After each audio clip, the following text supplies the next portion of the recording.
Magic Woods is the new dungeon that Deca released for the month of April.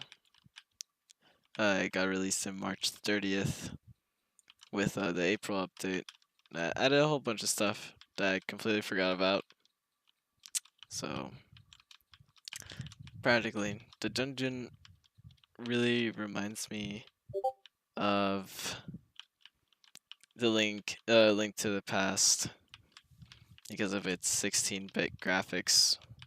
I don't know how they did this in the Mad God, but it's pretty impressive and I enjoy the aesthetic. Currently, at the time of this video going out, there's an event, chest event, where you need to clear the whole entire dungeon of enemies, so it spawns. The boss is included, obviously.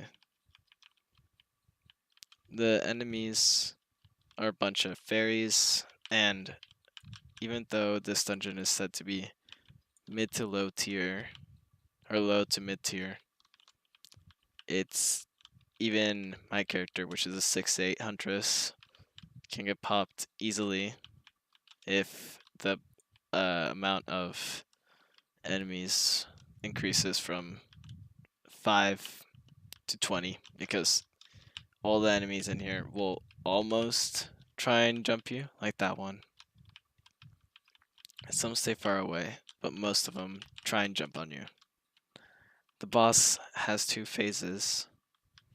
One, she stands still. The second one, she moves around.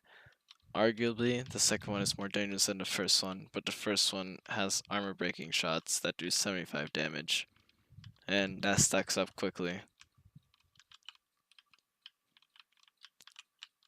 I think this dungeon is a pretty good addition to the game.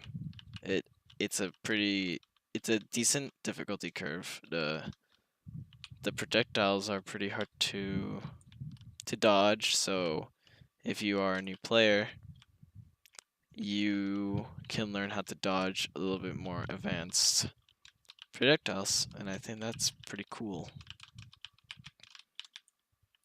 Now let's get to the boss real quick before I clear.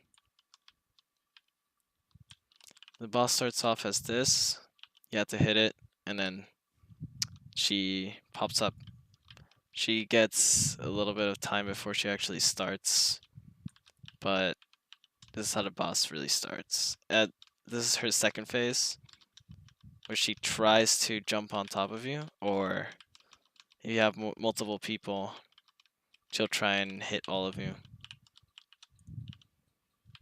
This is a phase I've never seen. Don't trust the stars, because they'll armor break you. That's really it. Now I just need to clear.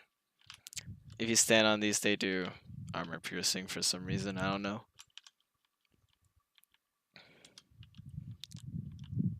For this dungeon being low and mid tier, it drops from Ent Gods and Ent Ancients, which is, from what I see, has a pretty low drop rate, and I only see a few calls every once in a while from people, and it rarely drops from in the guys that I kill. I barely even see them drop, so I'm using keys to show you guys the dungeon. Some enemies, I don't know their color yet. It's probably the gray fairies, or dark bluish fairies. They will spawn more fairies.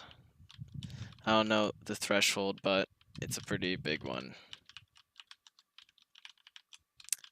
Some fairies do armor piercing, some have AoE attacks, some have crescent shots that come back on each other, and some just have jump on top of you and blow you up attacks. Most of them don't do that much damage, but still it's fairly scary. One has hallucination, like you would see in the video. You just go back a little bit further. and that's really it to this dungeon. I really dislike to like clearing the dungeon so I can get the chest to spawn, but hopefully this is a one-time thing for this dungeon only, because maybe they just want people to explore it and more. These guys spawn more of each other on death, which can get overwhelming, and they do days. There. The chest spawned. It spawns in the boss room. So if you're clearing by yourself, like what I was doing, it's always going to be in the boss room. It's going to spawn in one of the four corners that the boss, where the boss died in the boss arena. The chest can drop sheepskins. It can also drop dexterity and speed, and it can drop these magic eggs for the April event that's going on.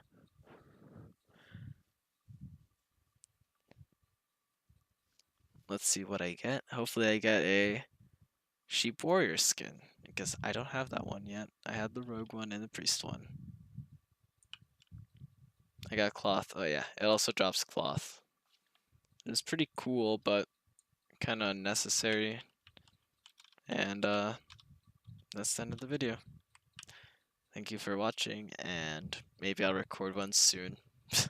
Later.